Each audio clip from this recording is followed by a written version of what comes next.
Oke, baik, bertemu kembali.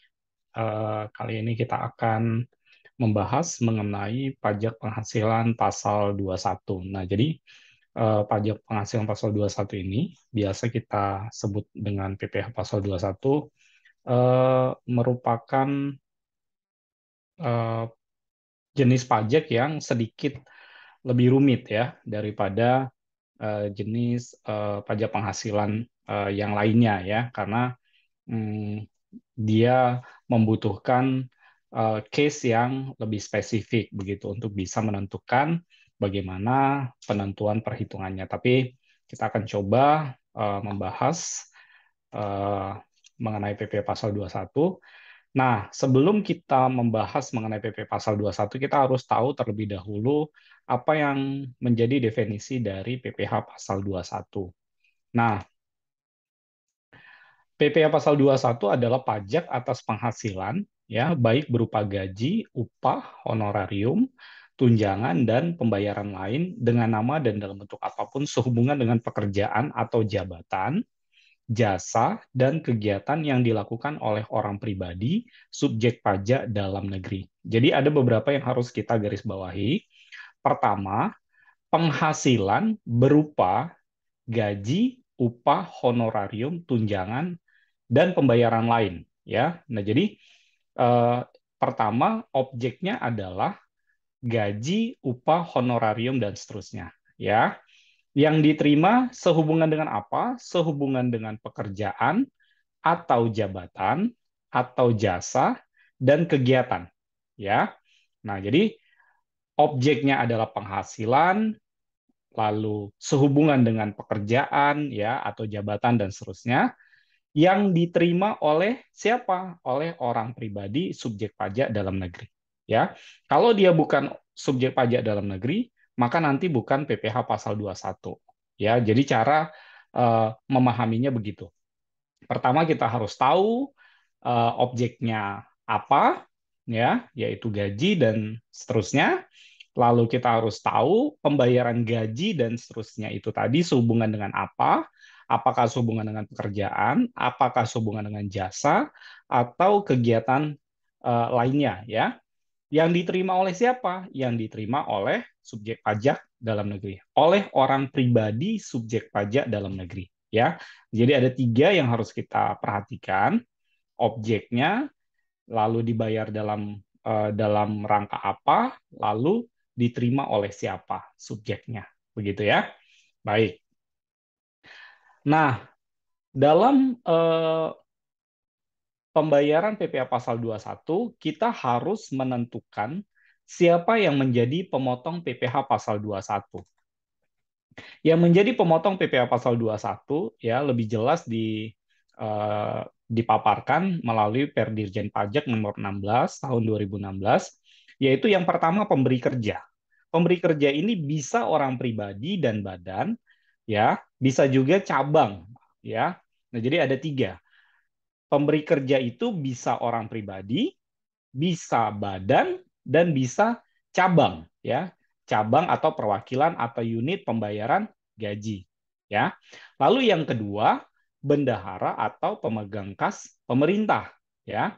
Yang ketiga, dana pensiun, badan penyelenggara jaminan sosial tenaga kerja, dan lain-lain. Lalu orang pribadi yang melakukan kegiatan usaha, ya. Selanjutnya penyelenggara kegiatan. Nah, dari lima pemotong PPh pasal 21 ini, nanti dalam perlakuannya kita harus melihat terlebih dahulu bagaimana eh, perlakuan pemotong PPh pasal 21 ini dalam memotong PPh pasal 21 terhadap penerima penghasilan tadi yang kita lihat, ya. Apakah dia sebagai karyawan, apakah dia sehubungan dengan jasa, ya, dan seterusnya. Maksudnya begitu. Nah, jadi yang harus kita tahu apa yang menjadi objek, siapa yang menjadi subjek, dibayar dalam rangka apa. Selanjutnya, siapa yang memotong PPh pasal 21. Begitu ya. Selanjutnya, siapa saja yang dikenakan PPh pasal 21? Ya. Nah, secara umum ada 5, ya. Ada 6 persisnya.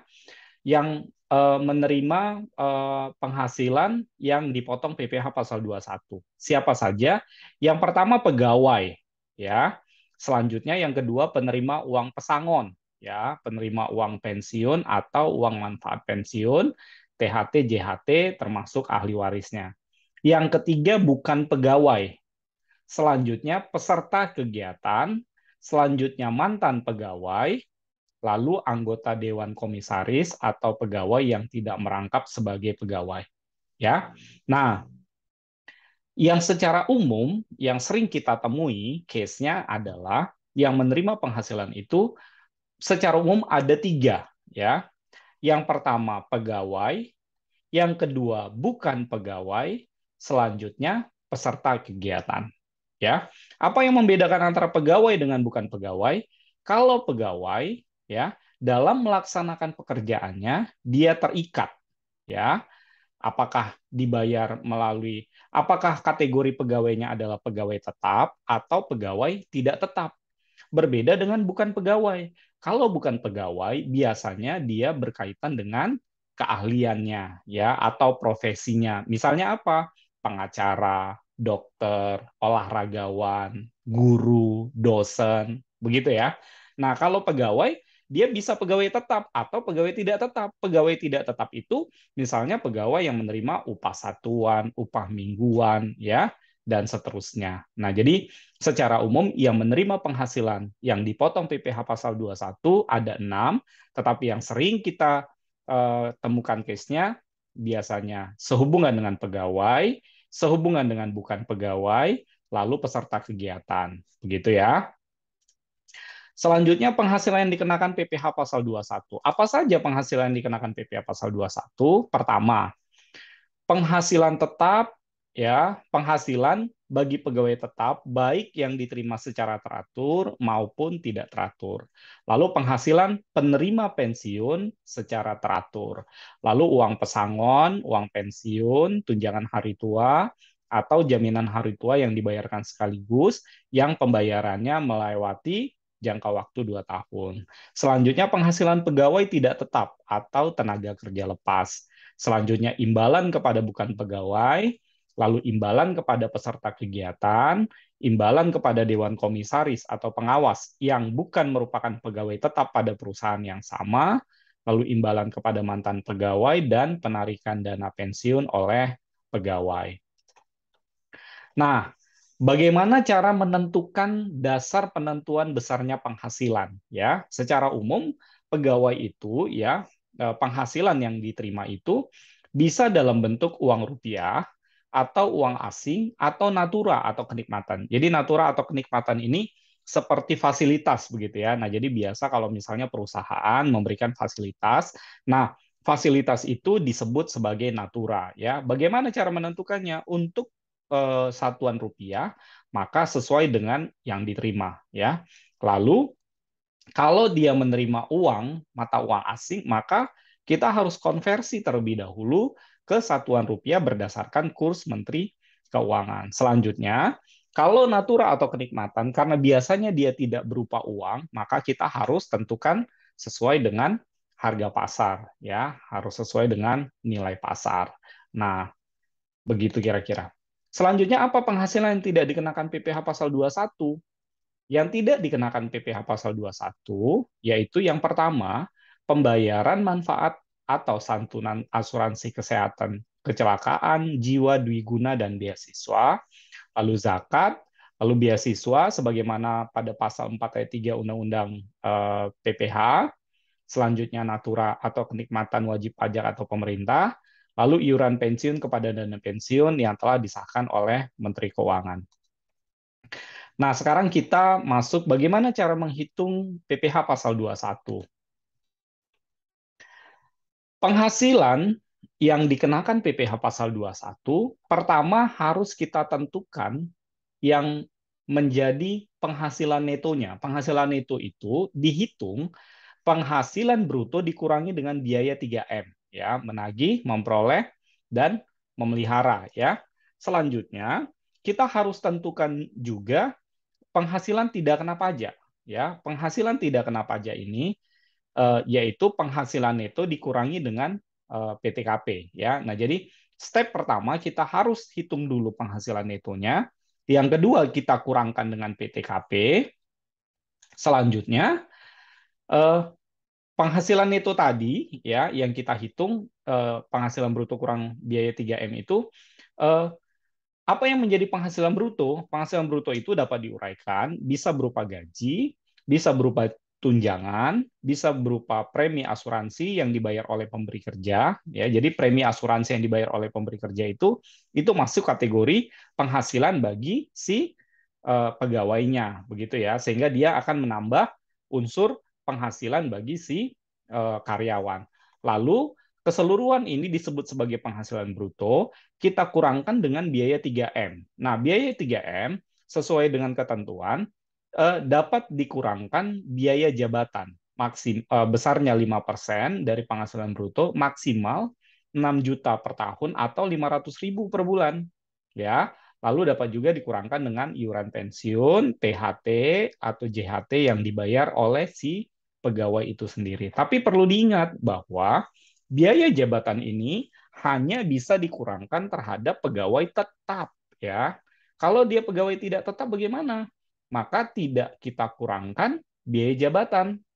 Nanti yang kita kurangkan hanya PTKP saja. Nah, jadi harus diingat bahwa biaya jabatan hanya bisa kita kurangkan kepada pegawai yang statusnya pegawai tetap. Lalu bagaimana cara menghitung PTKP ya untuk saat ini? PTKP ya untuk saat ini masih sama ya 54 juta untuk wajib pajak itu sendiri, lalu 4.500.000 tambahan untuk wajib pajak kawin, lalu 4.500.000 untuk setiap tanggungan maksimal 3 orang. Siapa yang dapat menjadi tanggungan?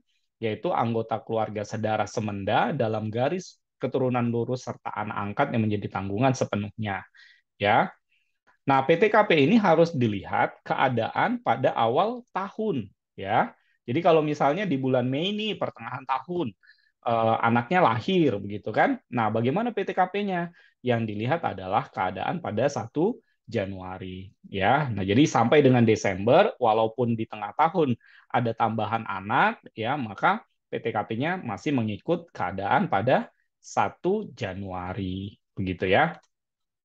Nah, kita dapat lihat tabel status PTKP ya, yaitu mulai dari TK0 sampai dengan status K3 ya. Selanjutnya, penghasilan kena pajak itu tadi kita bilang adalah penghasilan neto dikurangi dengan PTKP. Setelah kita dapatkan penghasilan neto tadi, maka kita harus menghitung PPh pasal 21 dengan mengalihkan tarif pasal 17 ya. Nah, jadi sering kita sebut dikalikan dengan tarif pasal 17. Sebenarnya tarif pasal 17 itu dasarnya apa? Nah, tarif pasal 17 itu diatur di pasal 17 ayat 1 huruf A Undang-Undang PPh ya. Nah, bagaimana pasal 17 itu, tarif pasal 17 itu? Jadi tarif pasal 17 itu dia berlapis begitu ya, Bapak Ibu ya. Nah, jadi berlapis itu sampai dengan 60 juta ya. Ini sesuai dengan ketentuan terbaru berdasarkan Undang-Undang Harmonisasi Peraturan Perpajakan mulai 2022 ya. Eh, Sampai dengan 60 juta itu dikenakan lapisan tarif pertama besarnya 5%. Lalu 60 sampai 250 itu tarifnya 15%. Lalu 250 sampai 500 juta itu tarifnya 25%. 500 sampai 5 miliar tarifnya 30%, dan di atas 5 miliar tarifnya 35%. Sekarang bagaimana PPh pasal 21 bagi pensiunan ya, bagi penerima penghasilan pensiun.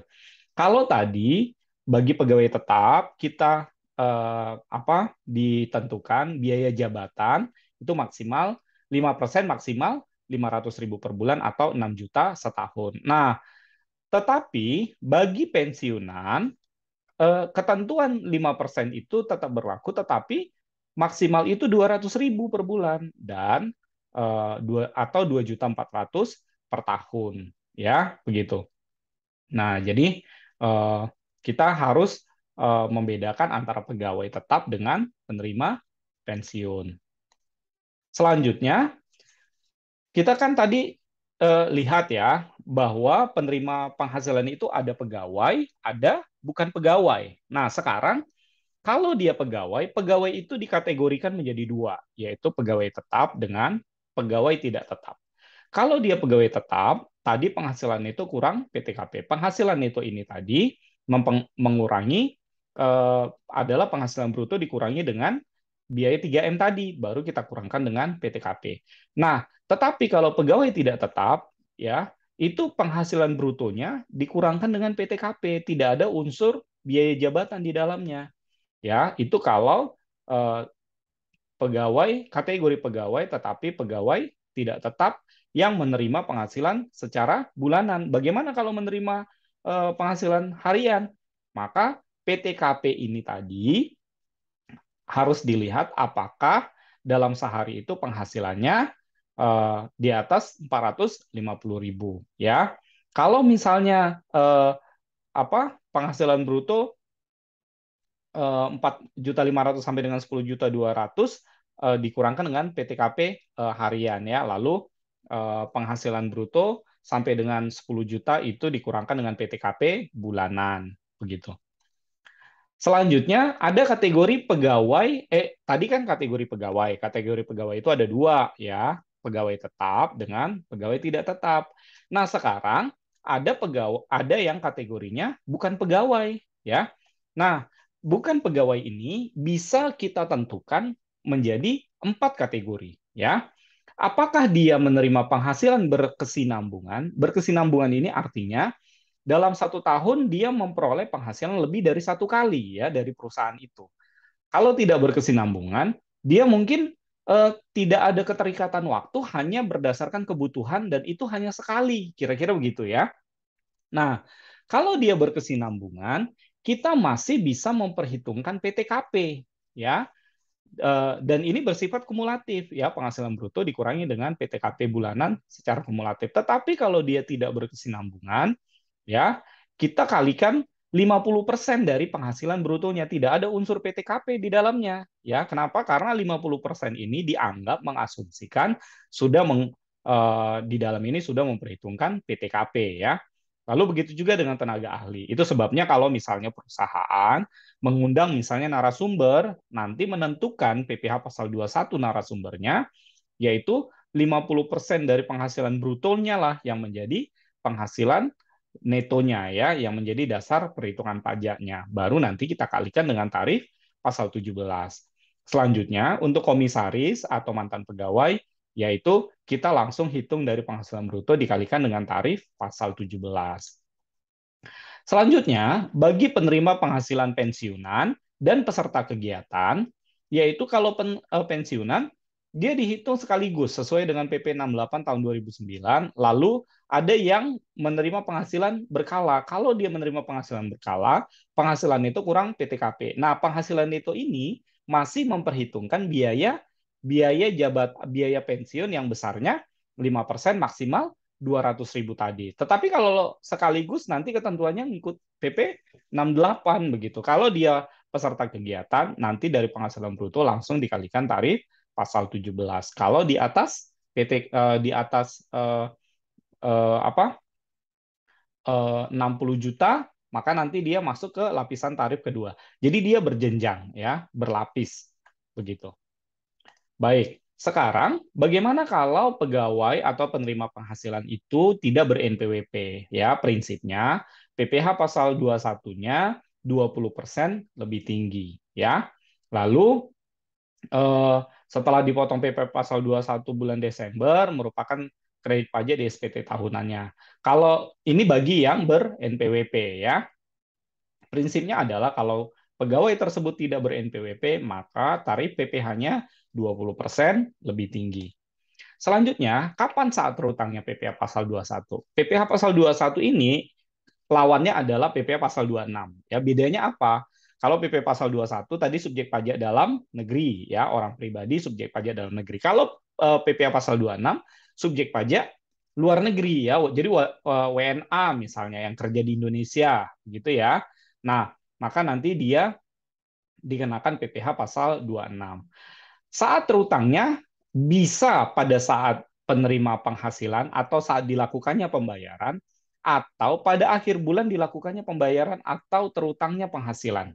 Ya, jadi saat terutangnya adalah pada saat dibayar, ya, atau pada akhir bulan dilakukannya pembayaran. Begitu ya. Jadi misalnya kadang menjadi pertanyaan, bagaimana kalau seandainya PNS, ya, misalnya per 1 April dia sudah golongan 3, ya. Lalu dibayarkan misalnya uang makan, ya. Tetapi SK-nya baru diterima misalnya di bulan Juni, begitu ya. Maka katakanlah di bulan Juni dia menerima bonus kah, begitu ya, atau misalnya menerima tunjangan tertentu kah yang bersifat final, honorarium misalnya. Nah, karena belum ada kepastian, ya, maka sampai dengan timbulnya SK ini tadi, dia masih menggunakan PTKP, dia masih menggunakan tarif PP 80 yang lama, ya, PP yang final. Nah, karena dibayarnya nanti pada saat bulan Juni, maka pada bulan Juni itulah dasar perhitungan PPh pasal 21 yang bersifat final. Jadi pada saat kapan dia dibayar gitu ya. Jadi saat terutangnya adalah pada saat pembayaran. Selanjutnya contoh kasus. Kita lihat. Jadi ada Anastasia ya tahun 2022. Kita menggunakan contoh 2022 karena lapisan tarif pasal 17 tadi mulai tahun 2022 berubah ya. Kalau tadinya 0 sampai 50 juta di lapisan tarif pertama, sekarang 0 sampai 60 juta. Nah, Anastasia tahun 2022 bekerja di PT Aman Bahagia, ya gajinya 8 juta sebulan. Lalu dia membayar iuran pensiun sebesar 200.000, ya. Yang membayar 200.000 ini adalah si Anastasia itu sendiri. Lalu Anastasia menikah tetapi belum memiliki anak, ya. Dalam hal ini si Anastasia bertindak sebagai kepala keluarga, ya. Lalu eh, pada bulan Juli dia menerima kenaikan gaji, ya, dari 8 juta menjadi 10 juta, ya, dan berlaku surut sejak 1 Januari. Asumsinya bulan Juli dia naik gaji, terhitung mulai 1 Januari, asumsinya ada selisih 2 juta per bulan yang akan dirapel, ya. Dengan adanya kenaikan gaji tersebut, ya, maka Anastasia menerima rapel 12 juta, ya, karena dari Januari sampai Juni. Begitu ya, rapelnya dari Januari sampai Juni. Lalu di bulan Juli lah dia menerima kenaikan gaji. Nah, pada bulan Oktober, ya, katanya Anastasia menerima bonus sebesar 20 juta. Ya, jadi ada 3 step yang harus kita hitung. Pertama, penghasilan bulanan awal. Lalu yang kedua, PPh pasal 21 pada saat dia menerima rapelan, ya, dan pada saat dia menerima kenaikan gaji, lalu PPh pasal 21 ketika dia menerima bonus. Bagaimana cara menghitungnya? Begini. Pada saat dia menerima gaji bulanan yang 8 juta, maka kita harus menghitung gaji sebulannya 8 juta, kita kurangkan dengan biaya jabatan 5% dari 8 juta 400.000, masih di bawah 500.000 berarti masih bisa diakui keseluruhan, ya. Lalu dia membayar iuran pensiun. Nah, jadi keseluruhan pengurangan yang dapat kita kurangkan adalah 600.000. Lalu penghasilan itu sebulannya adalah penghasilan gaji dia dikurangkan dengan pengurangan, sehingga hasilnya 88 juta. Eh, oh, sorry. Tadi penghasilannya itu sebulan 7.400.000. Sekarang kita setahunkan, ya, untuk menghitung PP pasal 21 harus kita setahunkan, yaitu 7.400.000 dikali dengan 12, ya. Selanjutnya kita kurangkan dengan PTKP karena dia status kawin, ya, dan bagi si Anastasia itu sendiri lalu nilai PTKP-nya adalah 58.500.000. Selanjutnya untuk penghasilan kena pajak PPh pasal 21-nya dia masih berada di bawah 60 juta lapisan tarif yang pertama. Maka keseluruhan langsung kita kalikan 5%, sehingga untuk PPh 21 setahunnya 1.500.000. Ini kan tadi kita setahunkan. Maka untuk bulanan, setiap bulan yang harus dibayar yang harus dipotong oleh perusahaan dari gaji si Anastasia, harus kita kembalikan kali 12. Begitu ya. Nah, selanjutnya, bagaimana pembayaran PPh pasal 21 pada saat dia menerima uang rapel. Nah, untuk pembayaran uang rapel, kita harus hitung ulang. Begitu ya, prinsipnya kita harus hitung ulang. Tadi gajinya per bulan 8 juta menjadi 10 juta. Sekarang kita harus hitung ulang. Dari penghasilan dia yang 10 juta, kita kurangkan, ya kita perhitungkan PPh 21-nya, ya, kurangkan dengan biaya jabatan, ya, lalu kita kurangkan dengan PTKP, dapatlah hasilnya 2.655. Ini kan setahun. Lalu kita kembalikan ke per bulannya. Jadi kita bagi 12. Nah, sementara ya ketika dia menerima apa ini PPh 21, ketika dia menerima uang rapelan itu tadi, dia kan sudah membayar, mengangsur, sudah dibayarnya dari Januari selama 6 bulan ya. Maka harus kita hitung. Sorry, ini PPh 21 sampai dengan Juni ya. Oke. Itu kita kali 6 ya, harusnya ini kan sebulannya segini ya, harusnya sampai dengan Juni 1.300.000. Yang sudah dibayar adalah 757. Dari mana? Dari sini. Yang 126.250 kita kali 6, hasilnya adalah 757.500 ya. Sehingga berapa PPh pasal 21-nya? PPh pasal 21-nya adalah selisih dari 1.300.000 dikurangkan dengan 757 ya. Dapatlah hasilnya ini ya. Oke, selanjutnya bagaimana PPh 21 pada saat dia menerima bonus? Ya, untuk menerima bonus harus kita hitung ulang lagi ya. Penghasilan sebulannya tadi, penghasilan setahunnya adalah 10 juta kali 12, 120 juta, lalu bonusnya 20 juta, lalu kita hitung penghasilan bruto setahunnya 140 juta. Kita hitung ulang sampailah ketemu penghasilan kena pajak. Penghasilan kena pajaknya 73 juta. Nah, PPh pasal 21 itu harus dihitung berdasarkan lapisan tarif. Ini kan 73 juta. Sampai dengan 60 juta pertama kita kalikan tarif 5%, selanjutnya 15%. Sehingga dapatlah hasil PPh 21-nya 4.900.000. Nah, 4.900.000 ini tadi kan sudah kita perhitungkan, ini kan setahunnya harusnya 4.900.000. Lalu sebelumnya kan kita hitung bahwa PPh 21 setahunnya adalah 2.600.000. Maka untuk menghitung PPh 21 atas bonusnya, ya, keseluruhan penghasilan yang kita gabungkan bonusnya, kita kurangkan dengan PPh 21 setahun tanpa bonus, sisanya adalah PPh pasal 21 atas bonusnya. Jadi kita harus hitung ulang. Begitu ya. Nah, jadi untuk penghitungan PPh pasal 21 ini, dia harus bersifat akumulatif. Ya. Jadi kalau sudah kita perhitungkan sebelumnya, begitu ada tambahan penghasilan, harus kita hitung ulang PPh 21-nya. Ya. Lalu nanti kita kurangkan dengan berapa yang sudah dibayar. Selanjutnya, apa yang menjadi kewajiban pemotong PPh pasal 21? Yaitu mendaftarkan diri, menghitung, memotong, menyetor, dan melaporkan. Lalu, kapan harus disetor? Yang harus disetor paling lama tanggal 10 setelah masa pajak berakhir, begitu ya. Jadi misalnya untuk memudahkannya begini. Untuk Januari, ya, untuk penghasilan yang dibayar di Januari, harus disetor PPh 21-nya 10 Februari. Ya, lalu harus dilapor 20 Februari. Begitu ya. Lalu harus membuat bukti potong. Selanjutnya, bukti potongnya adalah form 1721A1. Lalu bagaimana bentuknya? Bentuknya seperti ini ya. Nanti akan kelihatan berapa rekapitulasi penghasilannya, lalu berapa biaya besarnya pengurangan, lalu penghitungan PPh 21 ya. Saya yakin Bapak Ibu sudah pernah menerima ini ya. Kalaupun tidak, nanti bisa dilihat ya, diperhatikan. Nah, ini untuk PPh 21 bukti potongnya yang tidak bersifat final. Lalu ini untuk bukti potong PPh 21 yang bersifat final.